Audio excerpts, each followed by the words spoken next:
일본 캐논 글로벌 전략 연구소의 세구치 씨는 워싱턴, 보스턴 등을 돌며 미 공화당, 민주당 등 다양한 정치적 입장을 지닌 미 정부의 전직 고위관리, 학자 등 여러 지식층을 만나 이번 일본의 무역 제재에 대한 의견을 들었으며 관련 내용을 니케이 비즈니스의 기사를 통해 전했습니다. 세구치 씨가 대화를 나눈 미 지식인들은 현재 무역 제재에 대해 별다른 반응을 보이지 않는 미 정부와는 달리 크게 두 가지 이유를 들어 아베 정권의 이번 무역 제재를 비판했다고 합니다. 첫 번째 이유로 미국이 그동안 중요시했던 두 가지 이념인 규칙 기반과 다자주의를 무시하고 있는 트럼프 정권과 아베 정권이 동일하다는 것입니다. 트럼프 정부는 중국의 대미 무역 흑자가 부당하다는 이유로 중국 수입품에 엄청난 관세를 부과하고 있으며 이는 WTO의 규칙에 맞지 않는 것으로 중국은 지금까지 세 차례에 걸쳐 WTO에 제소 중이며 이런 규칙 기반에 따르지 않는 행동은 미국뿐 아니라 상대국인 시진핑 정권도 마찬가지로 남중국해 분쟁에서 섬 영유권과 해저자원의 독점적 권리를 주장하는 행태 또한 UN 해양법 협약의 규칙을 따르지 않고 있으며 아베 정권의 경우도 안전보장과 관련된 전략물자를 한국 기업이 북한에 유출했다면 그걸 인지한 시점에 WTO 등 국제기구에 알리고 관계국들과 연계하여 시정을 요구하면 될 것을 한국에 무역 제재를 가한 조치를 하는 것은 부적절했다고 미 지식인들이 지적했다고 합니다. 세구치 씨는 미 지식인들이 강제징용 문제에 대해 잘 이해하지 못하고 있다며 만약 이번 무역 제재가 강제징용 문제와 연관되어 있다는 사실을 이해한다면 미 지식인들의 또 다른 비판을 초래할 것이라고 설명했습니다.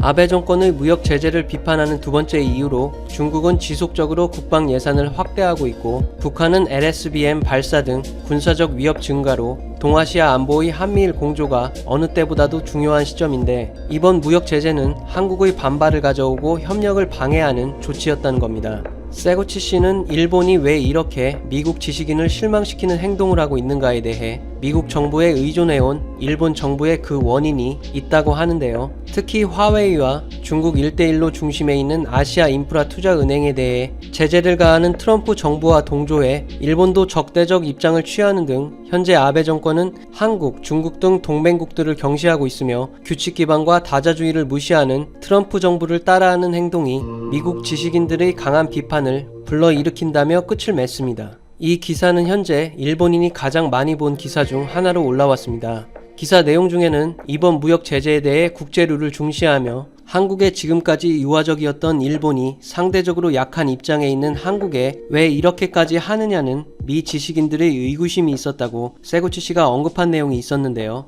이와 관련해 일본인들의 가장 많은 댓글이 달렸습니다. 4만 개 이상의 가장 많은 좋아요를 받은 댓글에는 수출품의 엄격 관리가 필요했기 때문에 그랬을 뿐이에요. 약한 입장에 있으면 무엇을 하든 용서받는다는 것은 잘못이에요. 인내에는 한계라는 것이 있다.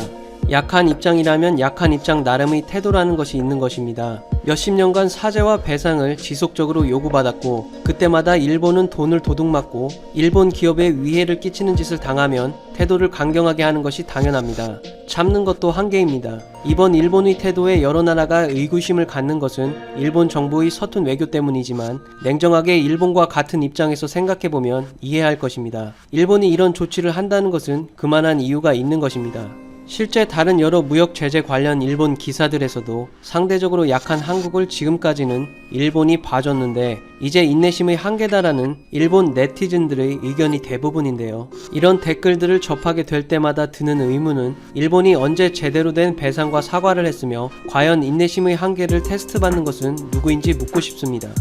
이상 77튜브였습니다. 감사합니다.